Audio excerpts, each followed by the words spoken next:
Olá, seja bem-vindo a mais um estudo da nossa série Eventos Finais da Profecia da Bíblia. E hoje nós vamos ter um tema muito importante, um tópico essencial: como se preparar para a vinda de Jesus. No dia de ontem, nós vimos que Jesus Cristo prometeu voltar. E como nós vimos desde as lições passadas, Ele deu os sinais que ditariam a sua proximidade, ou seja, a proximidade da sua vinda aqui na Terra. E nós vimos que depois da ocorrência desses sinais, então Jesus voltaria. Mas a pergunta que não quer calar é sobre como se preparar para a vinda de Jesus. Como se preparar para entrarmos nesse reino. Esse reino de paz, esse reino de harmonia, esse reino de alegria. Como se preparar para você entrar lá. Como se prontificar. Olha, a Bíblia no livro de Apocalipse capítulo 21, versículo 27, quando fala acerca do reino dos céus, diz que não entrará nela coisa alguma que contamine e cometa abominação e mentira. Então, mais adiante diz que somente entrarão lá aqueles que tiverem o seu nome escrito no livro da vida do Cordeiro. Agora a pergunta ainda permanece: como ter certeza se o teu nome está escrito no livro da vida do Cordeiro? No livro de Atos, capítulo 16, versículo 31, a Bíblia diz: crê no Senhor Jesus Cristo e serás salvo, tu e a tua casa. Aí nós encontramos o primeiro requisito: crer no Senhor Jesus. Ter fé em Jesus. E aí a pessoa pode perguntar: olha, por que eu preciso crer em Jesus? Será que não posso crer em uma outra pessoa, nenhum outro profeta? Por que não crer talvez em Maomé? Por que não crer em Buda? Por que não crer em Cacó Filipe ou em qualquer outra pessoa como fonte de salvação? Na verdade, a razão que faz com que você precise crer em Jesus é o pecado. O problema é o pecado. O pecado é tão sinistro como se fosse uma bomba de dinamite. Um aparelho tão pequeno, mas que quando for aplicado consegue destruir uma montanha de pedra. E o pecado também age assim, pode ser tão pequenino, pode parecer tão pequenino, mas pode acabar com toda a sua vida. Pode tirar toda a sua personalidade, todo o seu caráter e tirar toda a vontade de viver e também, o mais pior ainda, te privar o reino dos céus. Então você precisa de Jesus por causa do pecado. E aí alguém pode dizer: olha, eu não peco, eu sou boa pessoa. Talvez porque não saiba o que é pecado. A primeira carta de João, capítulo 3, versículo 4, define o pecado. Qualquer que comete pecado transgride a lei, porque o pecado é a transgressão da lei. Olha, o pecado é transgressão da lei de Deus. E em Romanos capítulo 3, versículo 23, nós lemos que porque todos pecaram e destituídos estão da glória de Deus. E em João 14, versículo 6, Jesus vê como a solução. Ele diz: eu sou o caminho, a verdade e a vida. Ninguém vem ao Pai senão por mim. Esta mensagem é uma mensagem de esperança. Jesus Cristo se oferece como sendo o único agente em quem nós poderemos levar os nossos fardos e depositarmos aos seus pés. Isso não é maravilhoso mesmo? Agora, nós temos a história de um homem que, na verdade, passou por essa experiência, um homem que viveu a vida de pecado, mas mais tarde, pela graça de Deus, ele foi transformado. Esse homem era chamado Harry Orchard. Essa história aconteceu nos Estados Unidos, na cidade de Idaho, no ano de 1905. Harry Orchard era um homem que era reconhecido como sendo o assassino de dinamite. Este homem poderia ser alugado e fazer qualquer tipo de estrago, não importando os gastos, ou seja, a perda que isso poderia acarretar, tão somente que lhe dessem o dinheiro que ele quisesse. Ele foi alugado por algumas pessoas para derrubar uma fábrica total de madeira, na qual milhões de dólares se perderam por causa daquela destruição. Noutra ocasião, ele tramou contra alguns mineiros que vinham do serviço num comboio e ele colocou uma bomba de dinamite e explodiu e matou 21 mineiros. E noutra ocasião ele foi alugado por alguns corruptos que trabalhavam no Ministério do Trabalho. E eles queriam fazer todo tipo de corrupção, mas o governador que estava a liderar a cidade de Idaho não dava oportunidade, chance para isso. Era um homem temente a Deus, era um homem com um caráter reto, um homem justo. Então ele não admitia corrupções no seu governo. E por conta disso, eles alugaram Harry Ocha para acabar com a vida daquele homem chamado Frank Steunberg. Harry Ocha arranjou de todas as formas, achar uma oportunidade para poder tramar o seu plano, neste caso. Então, um dia, quando ele estava no Hotel Saratoga, lá mesmo nos Estados Unidos, então ele viu a sua oportunidade, quando Frank Steunberg passava com algumas pessoas que vinham lhe visitar na sua casa. Era dia 31 de dezembro do ano de 1905. E Harry Ocha achou a oportunidade naquela ocasião, entrou no seu quarto, levou uma bomba de dinamite, enrolou e colocou no seu ombro, saiu correndo e ele chegou na casa do Frank Steunberg e ele arrumou aquela bomba na frente do portão. Momentos depois, houve uma grande explosão e quando a esposa do Frank Steunberg saiu juntamente com as crianças para fora, vieram encontrar vestígios de sangue espalhado no portão e o seu marido estava aí, jazia morto. Aquele dia foi um dia de Natal que eles nunca esquecerão. Ou seja, foi a festa do fim do ano que eles nunca esquecerão por causa daquele sinistro acontecido. Harry Ocha foi procurado e depois de 2 anos ele foi encontrado e sentenciado à morte. Ele tinha que ser decapitado. Olha, a esposa de Frank Steunberg era uma cristã adventista do 7º dia.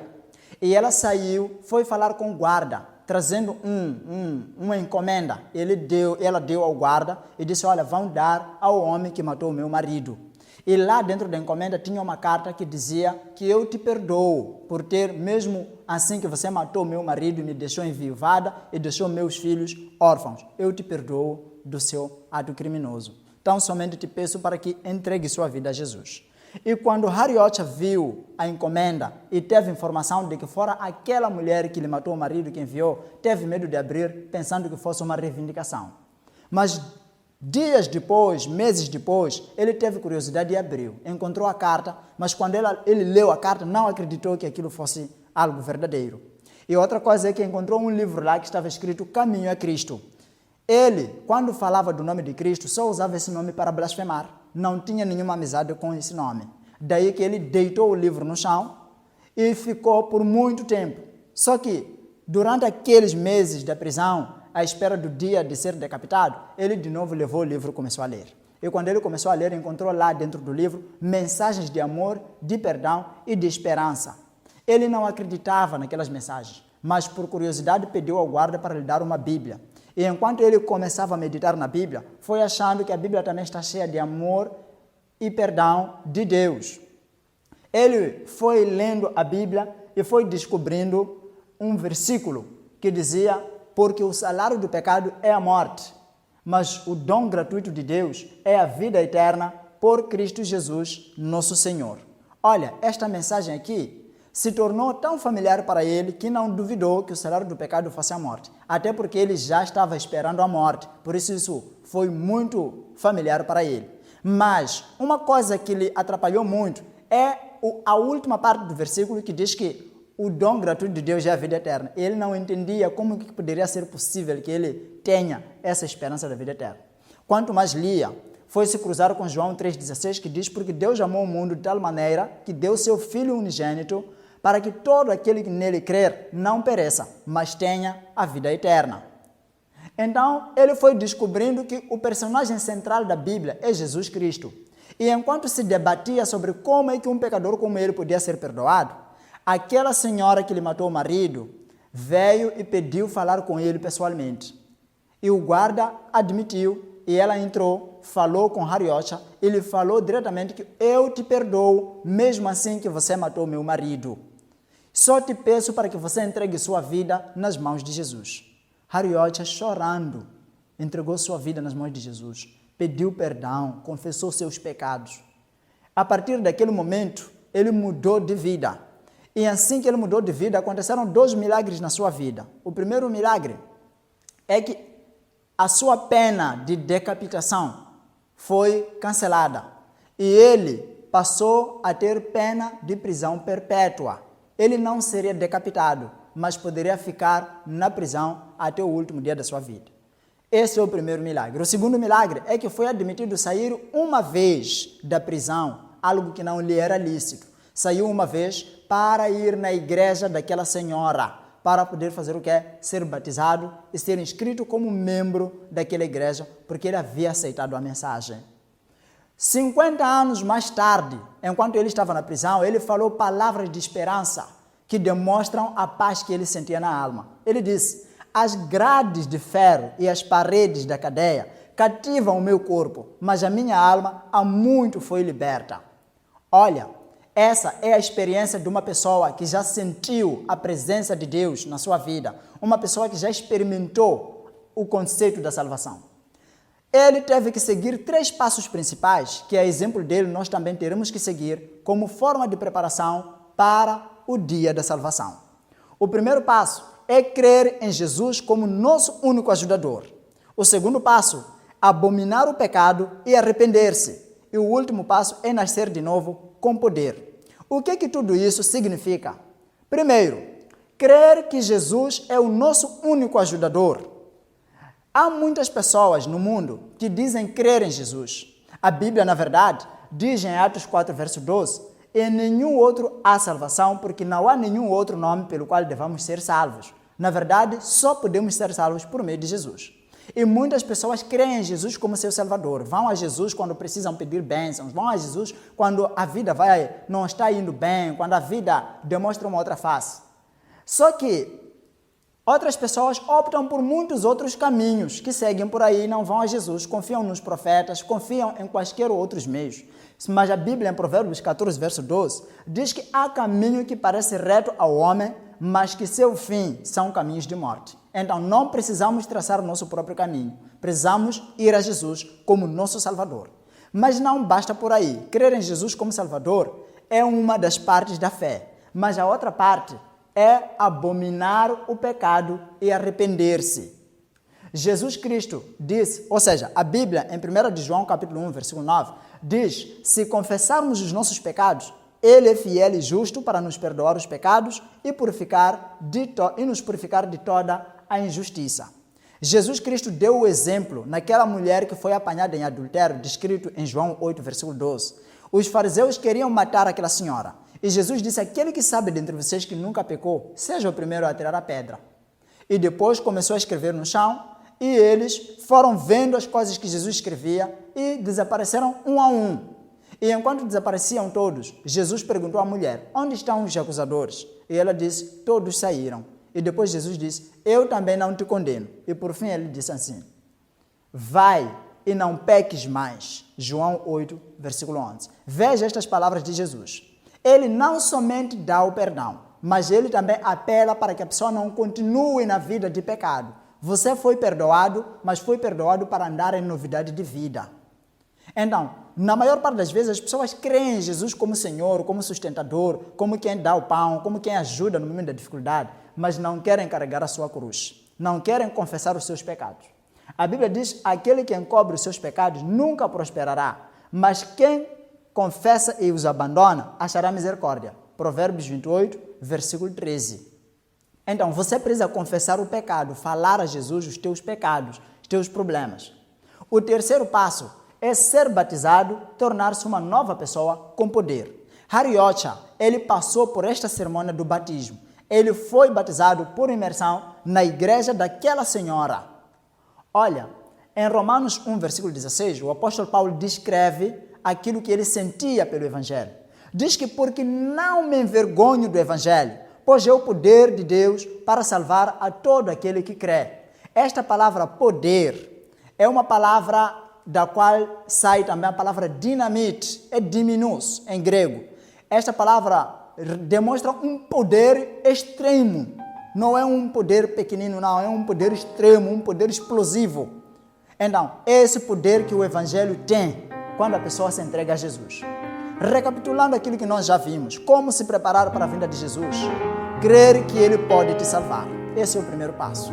Segundo passo, confessar os teus pecados a Ele. Terceiro passo, abandonar teus pecados. O quarto passo, nascer de novo pelo batismo. Orar e estudar a Bíblia todos os dias. Estes são os passos que você precisa seguir para poder se preparar e estar conectado com Deus. Jesus Cristo chama o seu coração. Ele espera que você entregue sua vida nas suas mãos. Ele espera que você lhe aceite como seu Salvador. E pare de você confiar em si mesmo. Pare de confiar na tua educação. Pare de confiar nos teus problemas, ou seja, nos teus familiares. Pare de confiar em qualquer profeta por aí. Confie em Jesus. Entregue a sua vida a Ele. Confesse o teu pecado. Pare de viver pecando contra Ele. Confessa seu pecado, peça poder a Ele para te dar um novo coração. Convirta-se, decida deixar o pecado. Ande em novidade de vida, leia a sua Bíblia cada dia e consagre sua vida nas suas mãos. Se esse for o seu desejo, eu te convido neste momento para podermos orar e apresentarmos nossa decisão a Deus. Vamos orar?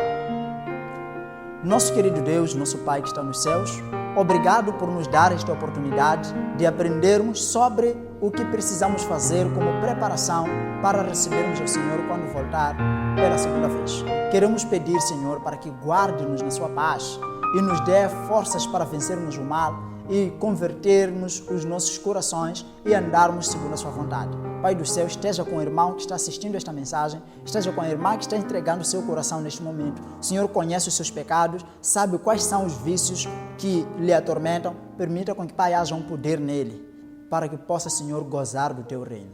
É o que nós te pedimos nesta hora, em nome de Jesus. Amém.